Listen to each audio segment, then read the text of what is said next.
Сәлеметсіздер балалар, бүгін сіздермен қазақ тілі 3-ші сынып 114-ші сабақ жалпы жауаптарын өтетін боламыз. Сабақты соңына дейін қарап, лайк басып, подписка кнопкасын басып отырыңыздар балалар, мұқият қарап отырыңыздар. Ендеше бізге берілген жаттығуымыз жаңбыр, өлеңді тыңда. Жауап берші, жау жаңбыр, дала көргін жандандыр. Жауап берші, жау жаңбыр, қаулап өссін алуан гүл.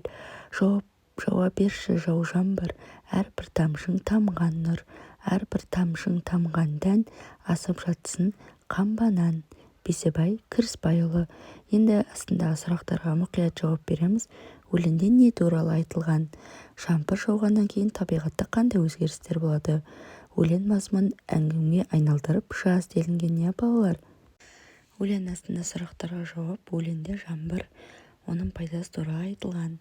Жаңбыр жауған соң таза ауа тазарып, қос иіс шығады. Жердің жаны басылып, өсімдік атаулының барлығы суғарылады. Жаңбыр жауа бер, даланың көркі кіріп, жандансын, гүлдер қаулап өссін. Сенің әрбір тамшың нәр береді, әрбір тамшың тамған дән, қамбанан асып жатсын. Жауап берші, жау жаңбыр. Ал келесі 48-ші жаттығу сандарды сөзбен жаз. 4, 5, 6, 7, 8, 9, 10, 20, 90, 18, 23, 56, 57, 67. Бұлар қандай сан есімдер? 4, 5, 6, 7, 10, 20, 90, 18, 23, 56, 67. Есептік сан есімдер. Нешінші сұрағына жауап беретін сөздерді қатыстырып сөйлемдер құра. 49-ші жаттығу. Мен 3-ші сыныпта оқимын. Екінші қатардың 3-ші партасында отырамын. Дене шынықтыруда сапта 5-ші болып тұрамын. Ағылшын мен орыс тілінде 2-ші топтамын. Балалар, сабақты мұқият қарап, лайк басып, подписка кнопкасын басып отырамыз. Ал келесі шығармашылық үзіліс. 50-ші жаттығу. Бос торкөзге тиісті әріптерді қойып, жасырынған сөзді тап. Сол сөз неше әріптен тұрғанын айт. Жалпы К, Е, М, Э, Қ, Р, А, С, О әріптері берілген, және де қастарында суреттер тұр.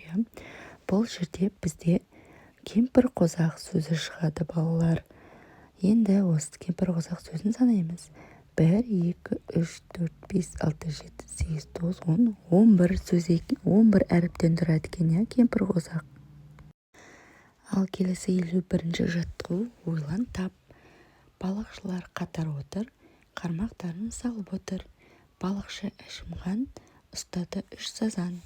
Балықшы сақтаған, ұстады 4 табан. Балықшы құсайын, ұстады қос жайын. Өзеннен қанша балықты ағалар аулап алыпты.